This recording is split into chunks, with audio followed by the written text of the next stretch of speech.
So after this recording, welcome everyone. Welcome, welcome, welcome. Good morning, good afternoon, or good evening. While everybody's trickling in, we're just going to get started in a minute or so. What you can do is write in the chat. You can, let us know where you're calling in from. And also, if you have the possibility, it's always great to see faces. So if you are in a position where you can put your camera on, that would be really, really appreciated. If you can't, that's also okay. Just encouraging everybody who can putting on their camera. So my name is Louise Cole-Taylor, and I'm here with three wonderful, wonderful panelists, and we're going to have an extremely exciting conversation today, and it's all about communications in climate work. But before we get started, I just want to say a few words about Kiterocket and what our mission is. So Kiterocket was founded in 2020 with the ambitious goal of getting 100 million people working on climate this decade. And to achieve this goal, we offer a combination of climate education. So we have cohort-based courses like our Learning for Action program. And we also have shorter, more focused courses for professionals of all kinds. And we also have a vibrant global community of people who are dedicated to addressing the climate crisis. And we strongly believe that there's a role for everyone and that we all need each other working together across the globe. And our focus is on helping people finding their role in working on climate, whether that is in a new job or starting a business, organizing change in their community, or working on policy or advocacy, creating more art or more. So whoever you are, whatever you do, there's a role for you. And so with that, I would like to introduce our three panelists today. So we are lucky to be here in the room. We have, first I would like to introduce Ankita Bhatkande. She's the head of communications and gender and climate change at Asar. And maybe you can just give us a quick wave, Ankita, so we can all see. Yeah, and then also with us, we have Jessica Fishman. She is a renewable energy director at Kiterocket.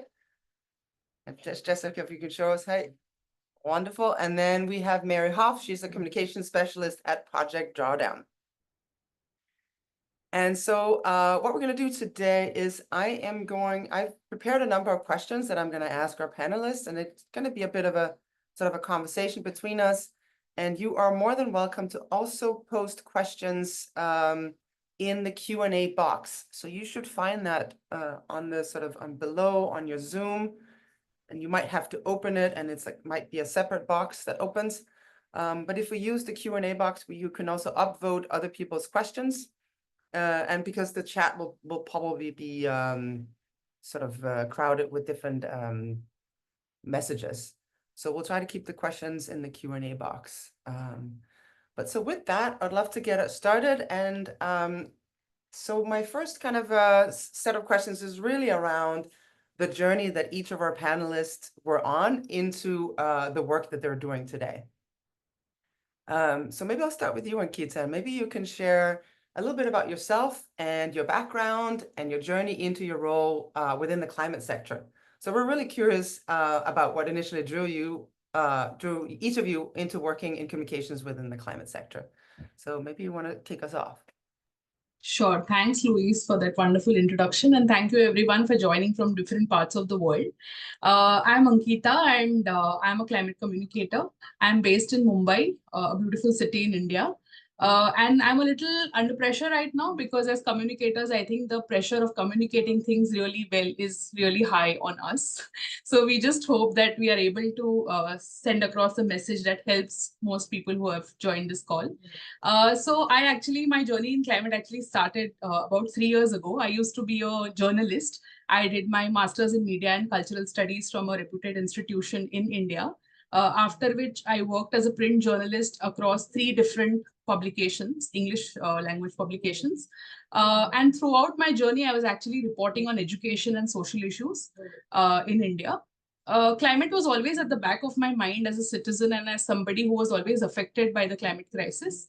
But I always somehow thought that I'm not well equipped to be a climate communicator, because I come from the humanities background where I always thought that I'm not equipped in climate science. So how do the way in which climate is communicated, it's extremely jargony, it's extremely technocratic. in India as it is in most parts of the world. How does one get into it was a question that I had. During COVID, as a lot of people were actually getting laid off, a lot of people were having a lot of job crises. An opportunity actually came to me wherein a former colleague called and he said that there is an opportunity in a climate organization. But the lens here is not just climate, it is also gender. The program actually wants to talk about how women and marginalized women and people from marginalized communities across different parts of India are affected by the climate crisis, and how do we build their capacities and understanding on the issue and co-learn in the process. So I was really keen on that as an entry point, and I took it up. It's been 3 years now, and the journey so far has been excellent. I currently head communications for the Gender and Climate Program at Asar. And Asar is basically a backbone organization which supports a lot of NGOs and other small organizations in India and individuals to work on climate change, especially with grassroots marginalized communities. And we work with the whole concept of mycelium, which is an underground network of fungus, which actually supports, nourishes, but stays at the back end. So that's the philosophy that we usually work with. Thank you, and keen to listen to all the other speakers. Wonderful. Thank you so much. Amazing. So I'd love to hear from you, Jessica, and sort of kind of like the same question. So maybe if you can share a bit about yourself and your background and your journey into your role in the climate sector. Sure, thank you. So I wanted to start off by saying it's so wonderful seeing so many people on this in this discussion. And I have to say, when I started out on my climate journey, these type of platforms and these type of organizations and support structures absolutely did not exist. So it's just wonderful to not only see that they exist, but that so many people are interested in taking advantage of them. The more people, the better, that are part of the climate solution.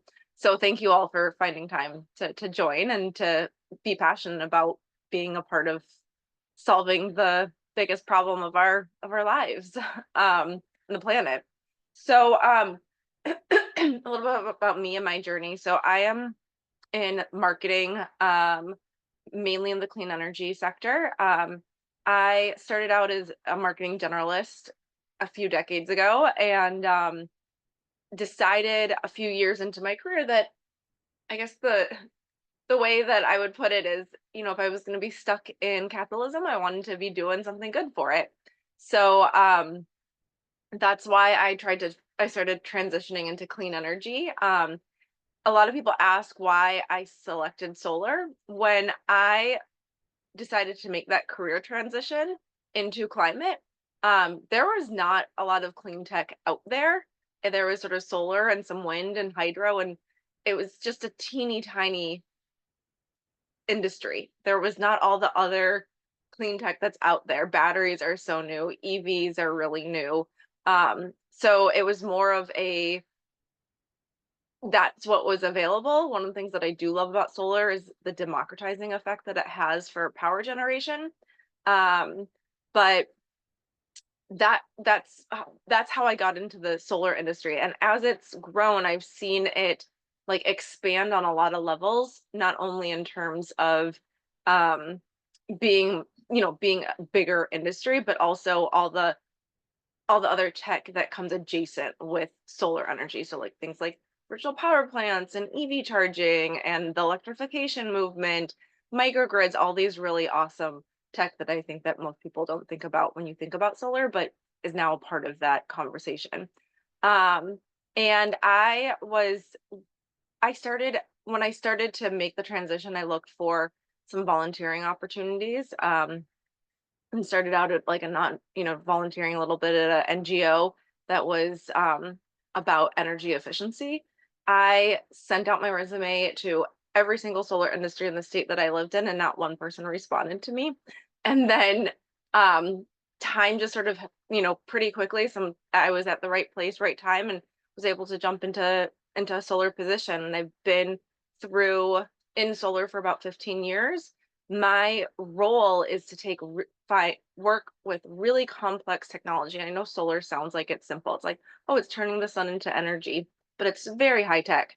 So taking really complex ideas and making sure that they're understandable to the people who are interested in benefiting from them. And that can be, with utilities, it could be with individuals, and trying to extract what the value is to the individual. So talking about virtual power plants, not many people knew what they were, and they still don't. So trying to explain that almost like the Airbnb for energy. So that's high level what my role is and what my career journey has looked like. Awesome, thank you. I love the diversity of this this panel. And just quickly before we go to Mary, I just want to say I'm trying to work with this Q&A box that seems to be disabled.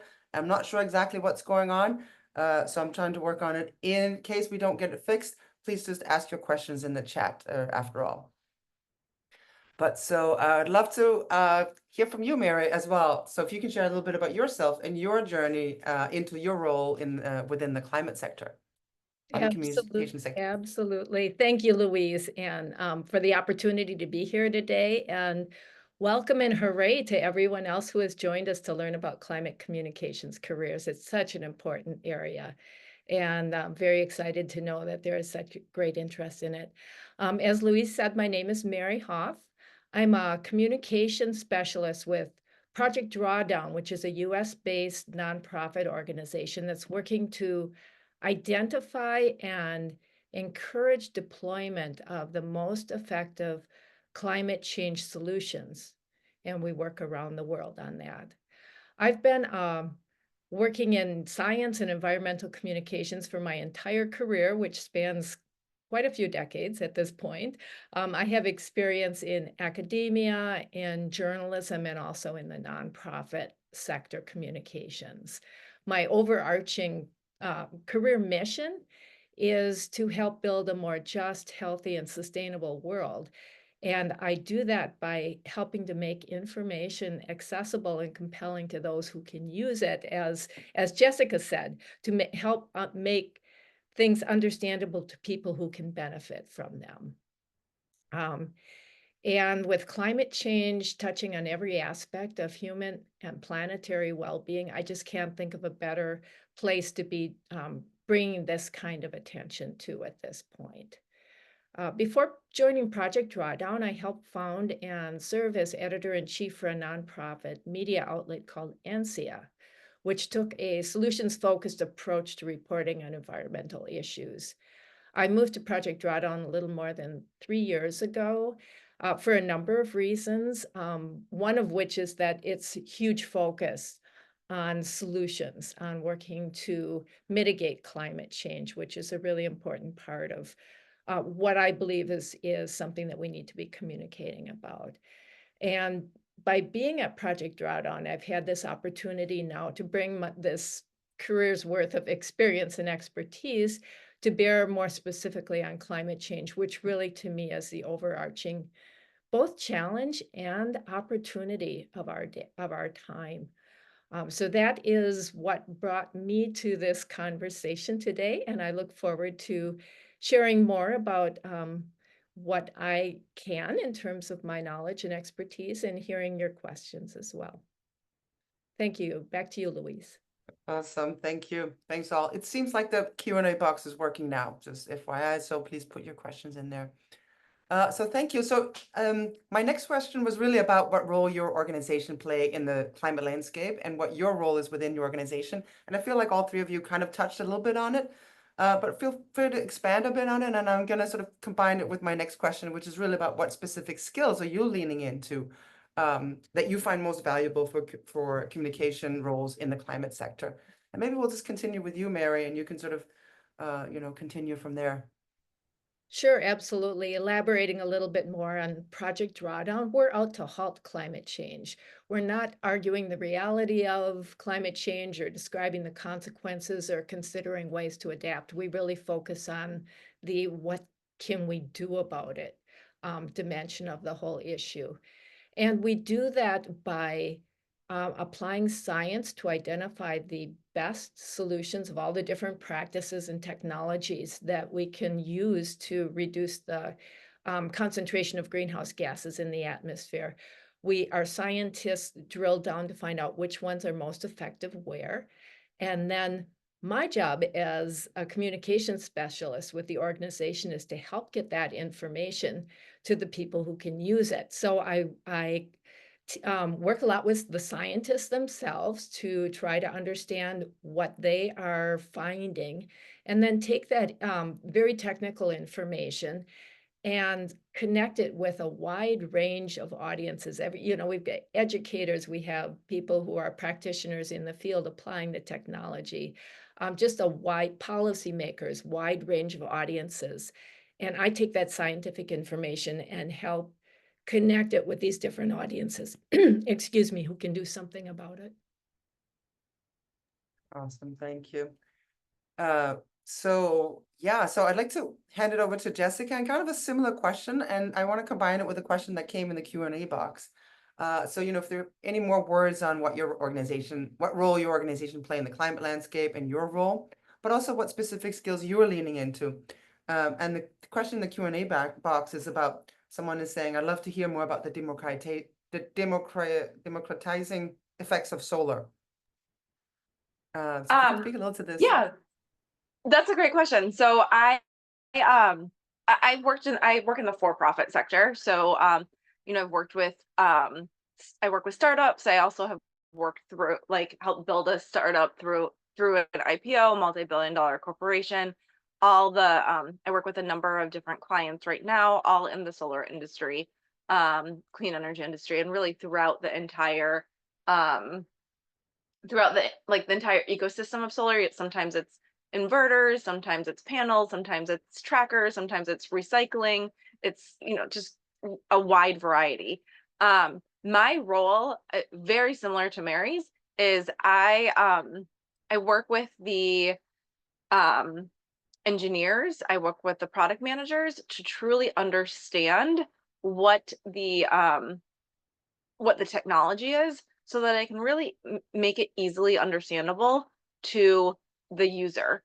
So whoever's going to be buying and deploying that technology. And that's really what I see my role is making sure that and making sure that people can understand the benefits and the value. Because it's not just, oh, it's great for the planet. Unfortunately, that's not enough. It should be, but it's not. It needs to also show economic value, that it provides financial benefits. So one of the skills that I think I lean into a lot is curiosity, is explain this to me. How does it work? So really, my philosophy of marketing is I would rather sound stupid for a minute by asking a question to truly understand something than stay dumb for the rest of my life.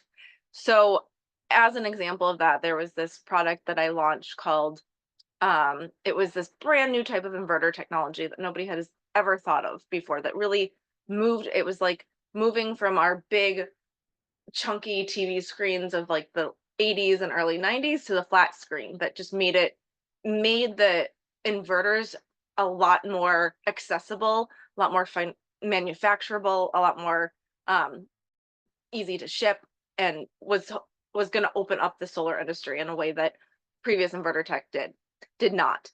And it was something called multi-level switching technology with multiple high-powered processors. To most people, their eyes glaze over. But I kept asking and trying to understand. I was like, oh, you're digitizing the inverter process. We all know what that means. So many things in our lives have been digitized. To answer the question about democratization of energy. So that I can also pull that into another campaign. And Louise, please stop me if I'm talking too much and need to pass the baton. So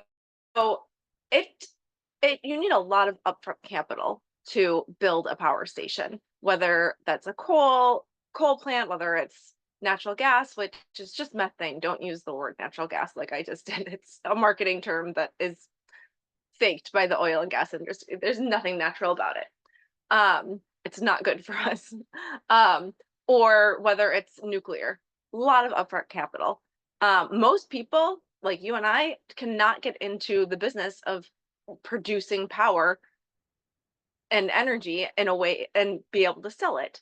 But having that capability, that power structure, gives them also a lot of power, not energy, but money.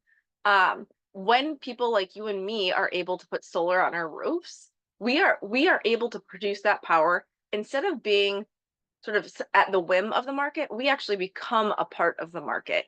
We are suppliers. There's this new term called prosumers, where we're both producing and consuming energy.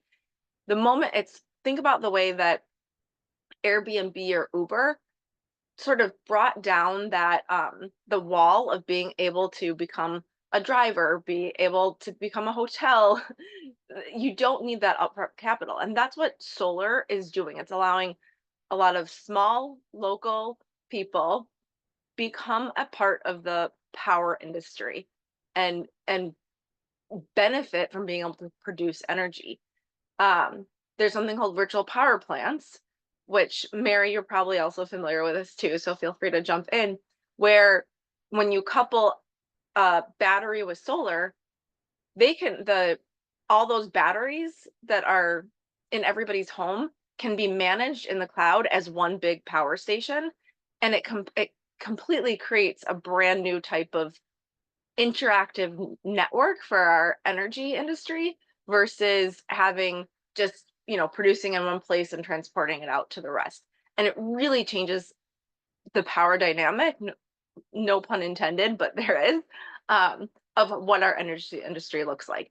And being able to communicate what that means and how something is, we've had the same power structure, like the way that our energy is produced, for a century now. If anything else in our lives, any other tech stayed the same for that long in our lives, we would not be okay. We would be on typewriters right now. But that's what the energy industry has done, and trying to help people imagine that it can be really different is what I really get excited about in my job. Awesome. I love that. So what I'm hearing, not only curiosity, but also the use of analogies. I just heard you use all these analogies to kind of like, oh, I know what this is. And then you're kind of you're putting that image in our head. So I love that. So would also love to hear from you, Ankita. So, I know you also talked a little bit about what your organization is doing and what role it's playing in the landscape and your role, but also if you can share a little bit about what are some of the specific skills that you're leaning into that you find most valuable in your work. Sure. Thanks, Louise. So I'll actually take forward some of the stuff that Mary and Jessica said, and where we are talking about renewables, where we are talking about prosumers. Fortunately or unfortunately, I come from a part of the world where we are still grappling with the entire concept of climate and climate change itself. The language of climate change is very, very new to people in India, because there are other fundamental issues like hunger, poverty, unemployment, lack of access to education, patriarchy, that are quite overarching frameworks to look at, and where there is a lot of concentration of efforts from the side of the government as well as non-government and the CSO sector. So one of the primary goals of the organization where I work, which is Asar, is to actually not just look at climate in isolation, but climate in relationship with other issues in the society. And as a communicator, my role is to also link all the issues with climate. There are two primary objectives which we work with as communicators in the organization.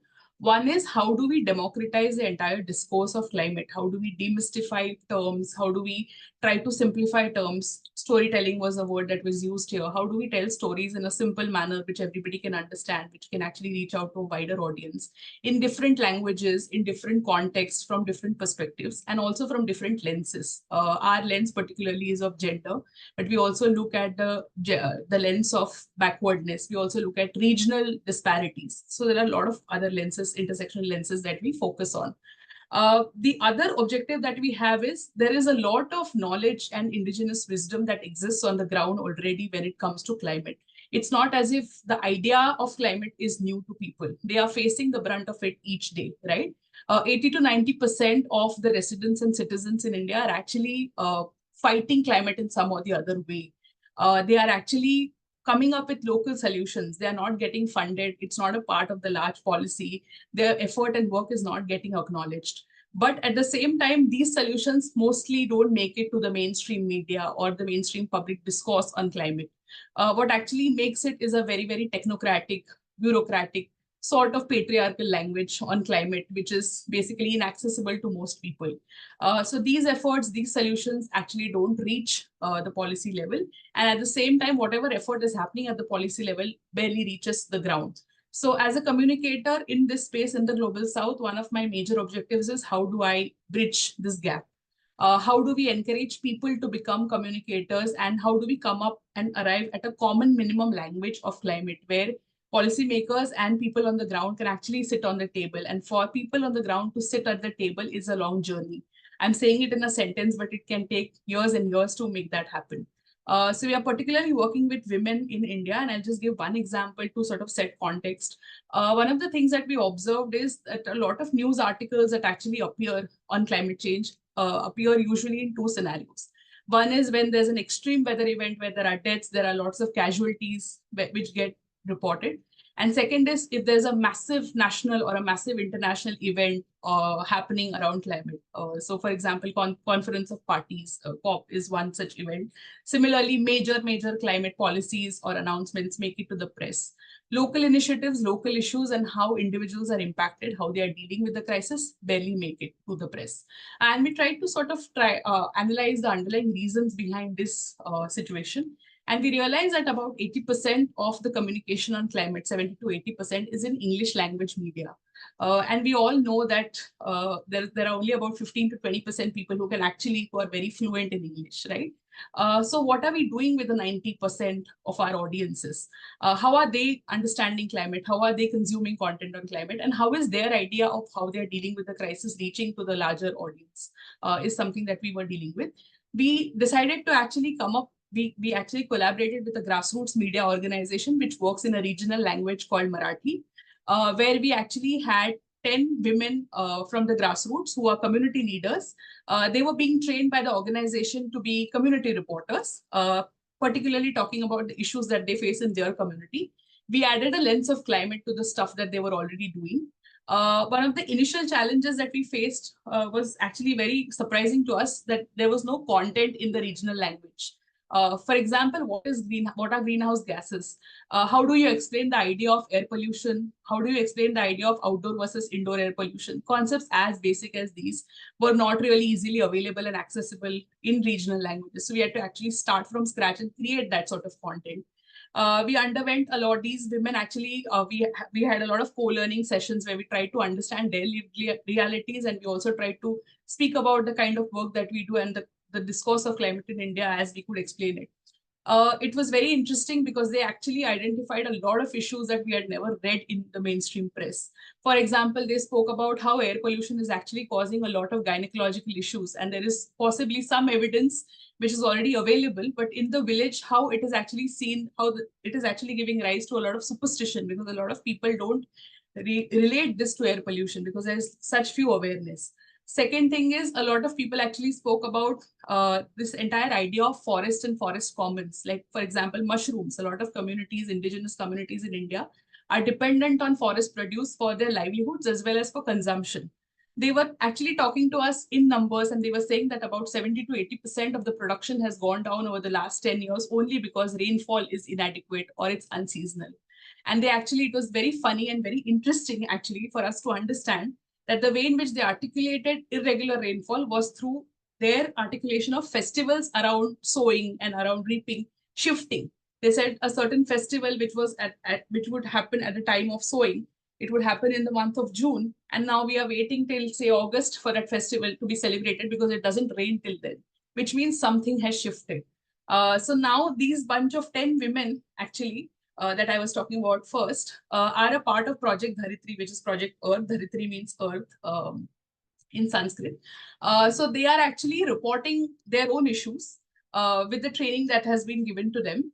And very interestingly, after a year and a half, now it has the project has advanced to a level where Mongabay, which is a leading platform reporting on climate, Mongabay's India division, which is Mongabay India, we and Asar and Mongabay, along with these women, we have collaborated, wherein these women are actually doing the stories for Mongabay India. This original story is actually coming in regional languages, and then it is getting translated to English which is very rare because usually English articles and English news pieces are translated to regional languages. These women are getting due credit for the stories that they are doing. They are learning in the process. They are learning about storytelling, but also the discourse of climate. They're communicating more effectively with their own communities because they are originally community leaders. One of them is a trans person, the other one heads a village in a rural part of India. So it has reached this point now where they are also getting monetized for the work they're doing. So in a nutshell, I would say one of the most important skill or one of the most important insight, I think, if you have to work, especially in the global south, is understanding the context, because there are so many contexts and within which climate is embedded that this one solution for all is absolutely not going to work. So the more layers that you bring into the intervention that you do, and the more you play with medium also, because only text, for example, or only doing articles or only coming up with a portal is not a one-stop solution. We are using art, we are using community theater. So communications is very, very widely seen and used in the program and also in the organization in the space that we are working in.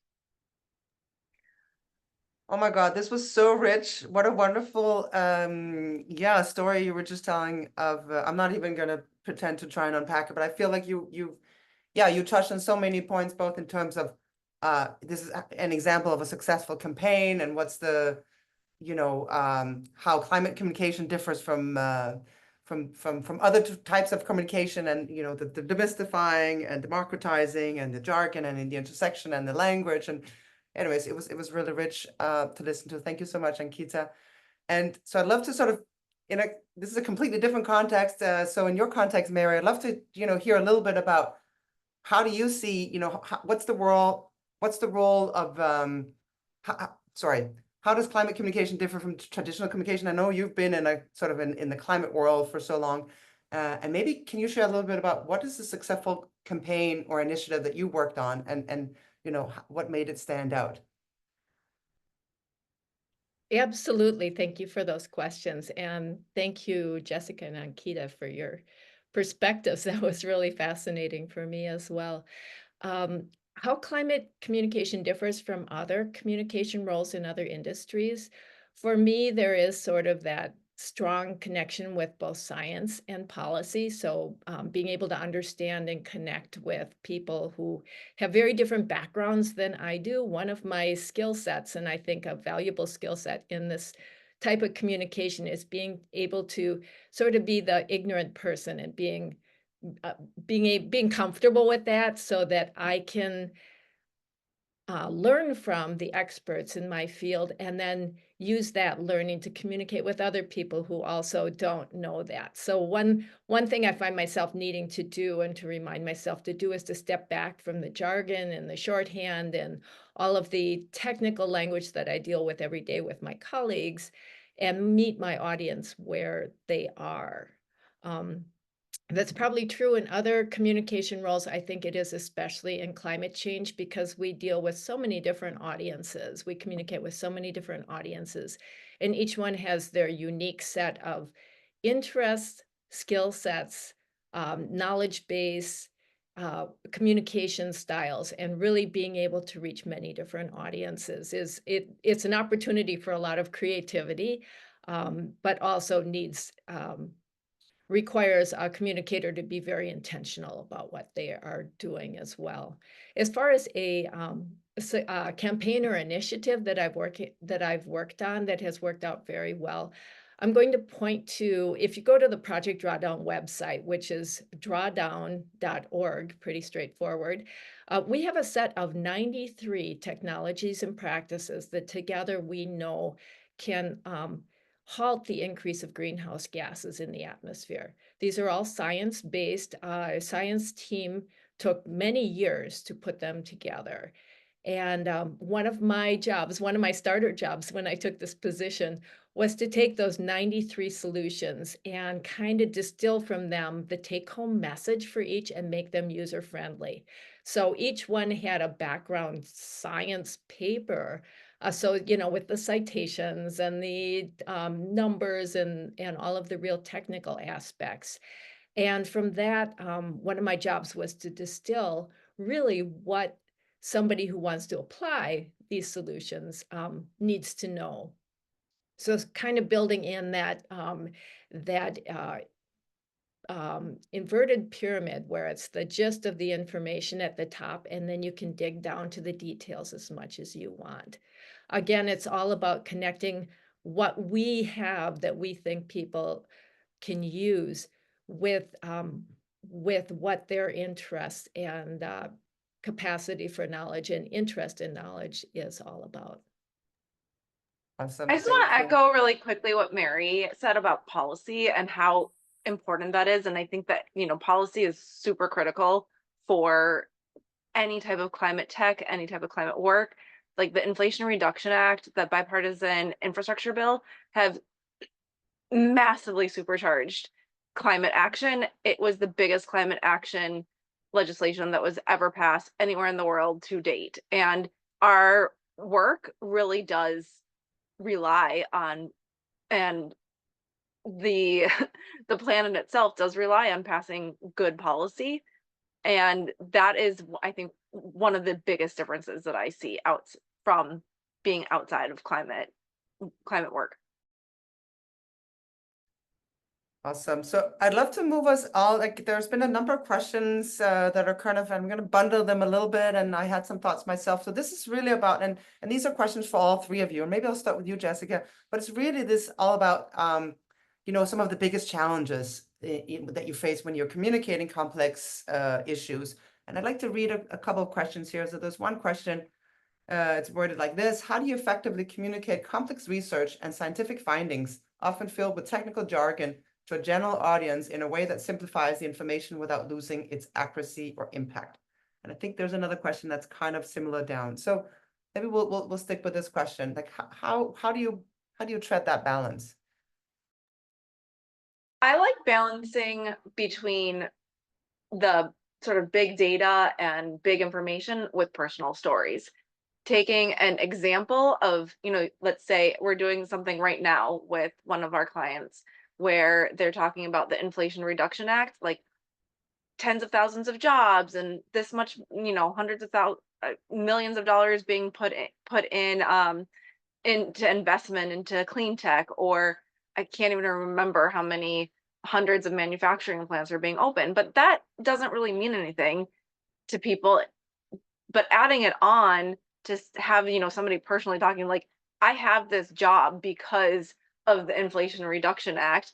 This means everything to me. My family eats because of this job from the Inflation Reduction Act. That is so critical. Like telling the story and backing it up with the numbers, I think is a really great way to achieve that.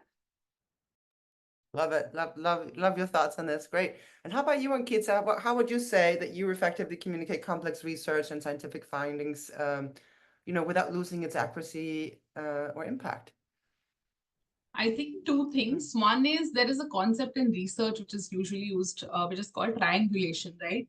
If you have one argument, for example, how do you substantiate that argument with different forms of content and different forms of data? So for example, the program that I work in, we work a lot on the whole issue of clean cooking. A large number of families actually in India still continue to use biomass for cooking as well as heating water, which has a significant impact on the air pollution levels in the household space, which significantly impacts women because they are, due to gender norms, they mostly end up cooking. So it's mostly the women and the children who suffer. But if we want to sort of spread this message, it has to go beyond awareness. The expectation is that it reaches a point where there is some shift in behaviors, right? And that is the tough part. If you're talking about behavior change, first of all, it doesn't happen overnight. So one piece of communication does not help. Similarly, so we have to look at a long-term approach of communicating different sets of information, again, in a language and in the manner in which they can consume it. Without actually dumbing down the data too much. That is a big challenge. So one of the things that we actually did is we created a communications product around it.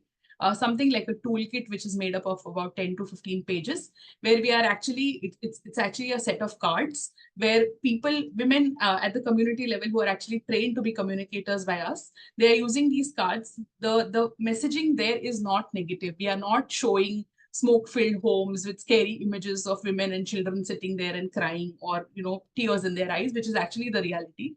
but we are just trying to explain the entire issue of household air pollution and how it affects people in a very, very basic, yet in a very in a very interactive way. So we have QR coded a lot of audiovisual content also, because in India, mobile connectivity is also an issue. So sometimes if you try to screen something, or if you try to show a video or share a link, sometimes immediate internet connectivity is not available.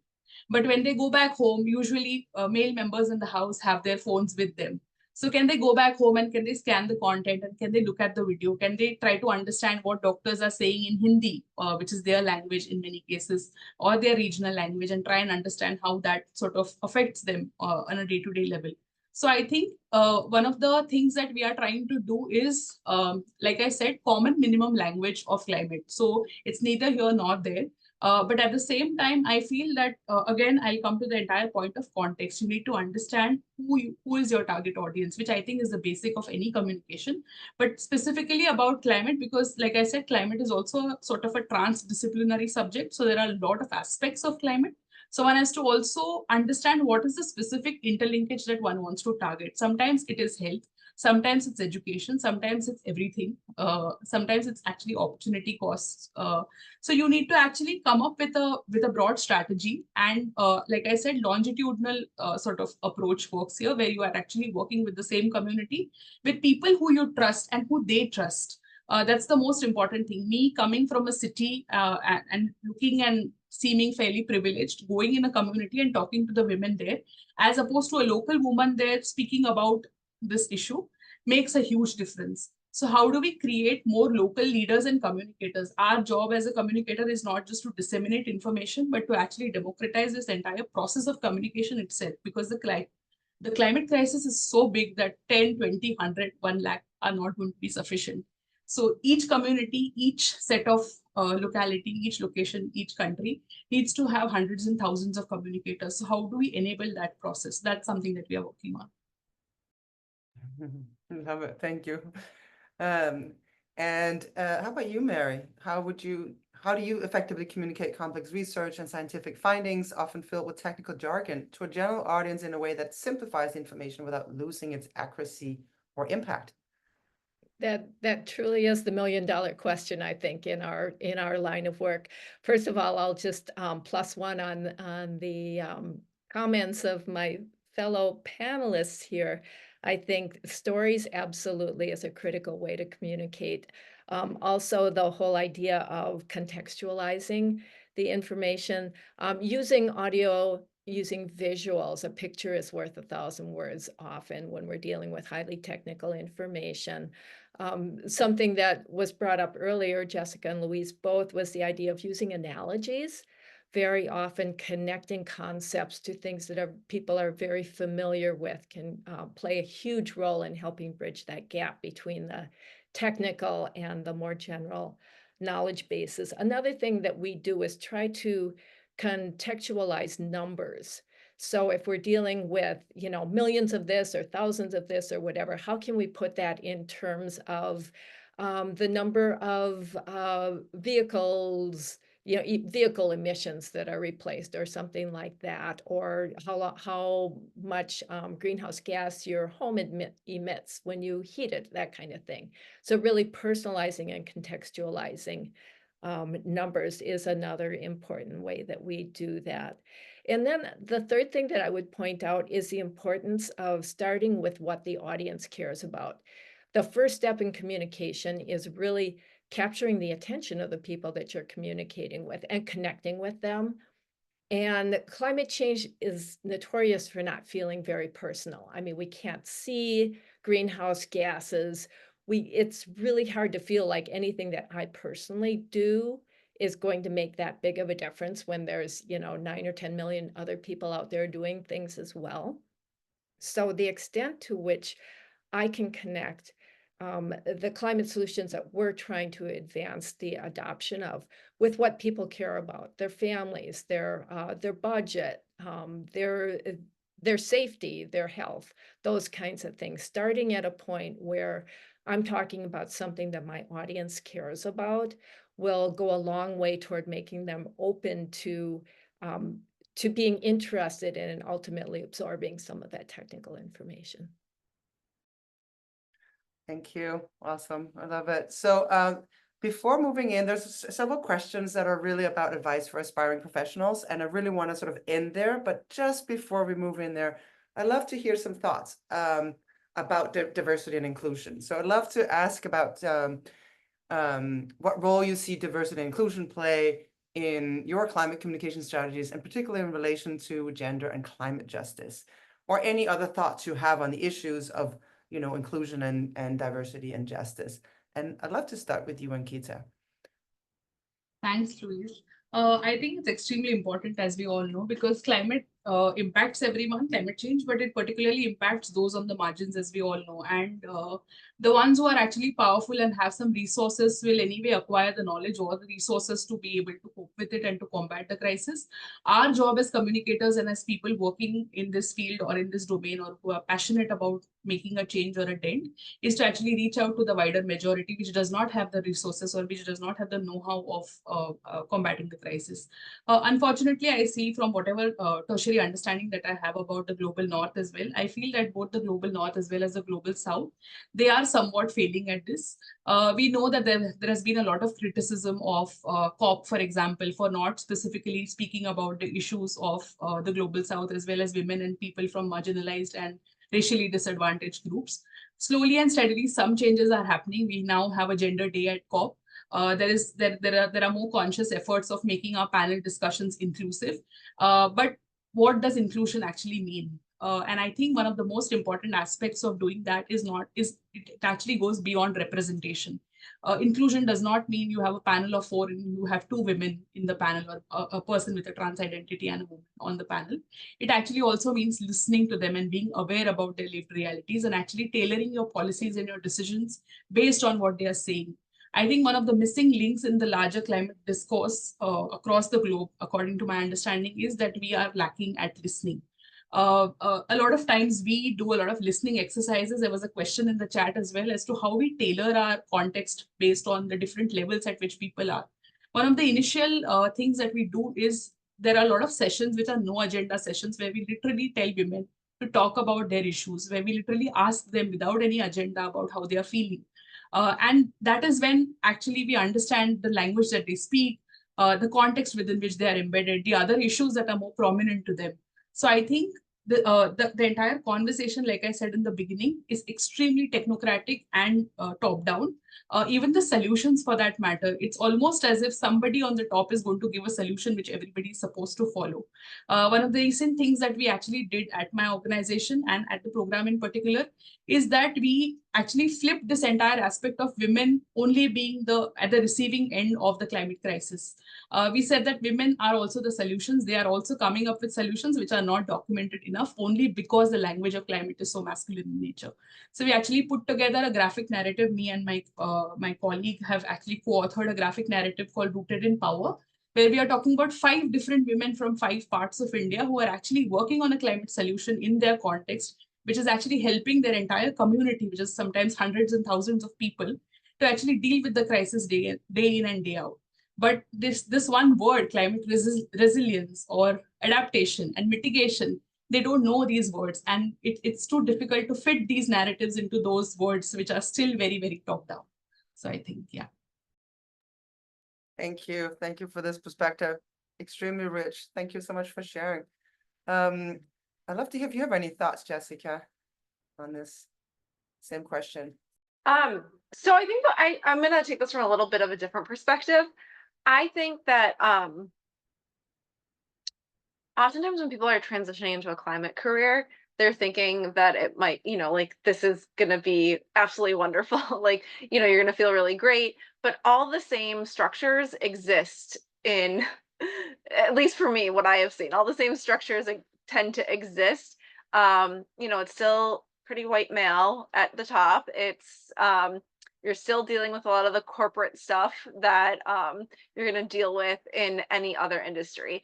And that, it's just absolutely critical that needs to change and to transition so that we can reach some of the, a lot of things that Ankita was talking about, that we're able to bring up more voices. The one other thing that I'd like to add from sort of more of a clean energy perspective is, one of and I think this talks a little bit about talking to different communities also.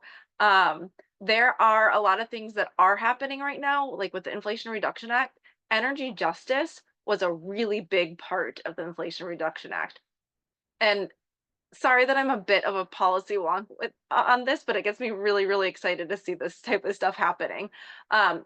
There a lot of money went in toward, like with green banks, a lot of them went into went to indigenous communities, a lot of them went to communities with lower income. There was a lot of thought that went into how to enable a just transition. One of the things that I hear a lot is or maybe not a lot, but I've heard is transition is an is inevitable. A just transition is not, and that we really need to work at making it into a just transition. The last thing that I'll add, and this sort of echoes back to some of the things that we were talking about in terms of different types of communications. One of the things that I see in solar is there's a lot of different types of people and organizations that go solar. I lived in an area that had libertarians, Republicans, and Democrats all, right next to each other. I would see somebody with a Trump flag that went solar, and I would also see somebody with a "in this house we believe" type of sign with solar. That's because the bottom line is it makes more financial sense. Like, there might be somebody who does it kind of because they hate their utility and want to escape. There might be another one who does it because it's, good for the planet. But bottom line is it makes more financial sense. And I think that, I know that's not exactly the DEI stance, but in terms of like bringing everybody into the discussion, I think that's really a critical thing to think about, and how to communicate to a lot of different audiences and bring them into the transition. Love it. Thank you. Thank you. Yeah. So let's hear some diverse perspectives, right? This is what this is all about. Any thoughts from you, Mary? Sure, I'll just share a couple of additional quick ones. A major emphasis for Project Drawdown is to so-called pass the mic to traditionally marginalized communities and amplify the story of people who are really working in the trenches in communities, who may be representative of underrepresented groups, and really bring their stories to the forefront. If you go on our website and look at our Drawdowns neighborhood program, we have dozens and dozens of very brief videos that share those stories of people whose efforts might not otherwise see the light of day, and hopefully will then inspire others to do what they can where they are with the resources that we have. In addition, of these 93 climate solutions that we are advancing, we prioritize solutions that provide benefits to human well-being as well, in particular with respect to gender and sustainable development goals around the world. So things like clean cooking, which not only is a climate solution, but also reduces a huge air pollution burden for the literally billions of people in the world who use cook stoves that burn wood or other biomass fuels. So that we actually divide out those solutions in terms of ones that provide benefits to human well-being as well, and prioritize those. Thank you, thank you, thank you. So we are almost, or we're slowly heading towards the hour, and I do want to make some space because I know there's a lot of curiosity about some advice or some recommendations or anything that can help aspiring people who aspire to work to transition into the field of climate communications. I'm gonna sort of combine a few questions, and I want to sort of hear from all of you. So if you can speak to either maybe some of the key skills that you think are essentials, or maybe some advice or resources or learning tools, what are some things that you might highlight for someone looking to break into climate communication? And maybe I'll continue with you, Mary. Thank you. Those are such great questions. Key skills are, to me, one of the top ones is the ability to listen, to understand where people are, to recognize your audience's needs, interests, challenges, and start with communication there. broad advice in terms of someone interested in getting involved in climate communications, one thing that I would point out, and this is along the lines of one of our programs at Project Drawdown that looks at how people can work in the climate space without leaving their current jobs. And I would just want to point out that consider that you might be able to bring client communications into your current position. If you're in a corporate or organizational marketing or communications, there's tremendous benefit just in broadening the conversations that you're already having, the work that you're already doing, to include climate, because really climate does impact every aspect of our lives. It affects your coworkers. It affects the people who use the services or products that you provide. And you may very well be able to become a climate communicator in your current position. Keep that in mind and think about the possibilities there. Thanks, Mary. How about you, Ankita? What are some key skills, some advice, some resources, learning tools, something you would, that you could share with aspiring climate communication professionals? Yeah, taking forward what Mary said, of course, listen, but also sometimes pause and reflect, because we are in this entire game of trying new things one after the other. And also this fear of failing, right? Because I think as opposed to other types of communication, whether it's in health, whether it's in education or other development sectors, I think climate is fairly new, and there needs to be an acknowledgement of the fact that there may be more failures in this space than there are in other spaces. So being open to those failures, but also learning from other people's failures and tracking them and trying to see what did not work and using them in your work as learnings is really useful. I feel the other thing that I really like, it was really helpful for me, is to actually network with individuals who are not only climate communicators in the traditional sense, where they are not heads of communications or they are working with the communications wing of an organization. But how do we integrate climate as a program itself? Because right now, climate, unfortunately, is only seen as a function, one of the functions of the larger program. So I actually, when I spoke to individuals in different organizations working on climate in different roles, I actually could find spaces wherein we could integrate a lot of communication and communication on climate in each of the roles that they were doing. So one of the goals that Asar also works towards is climate education is something that is going to help everyone, whether we are in the renewable sector, whether we are working with grassroots communities, whatever we are doing.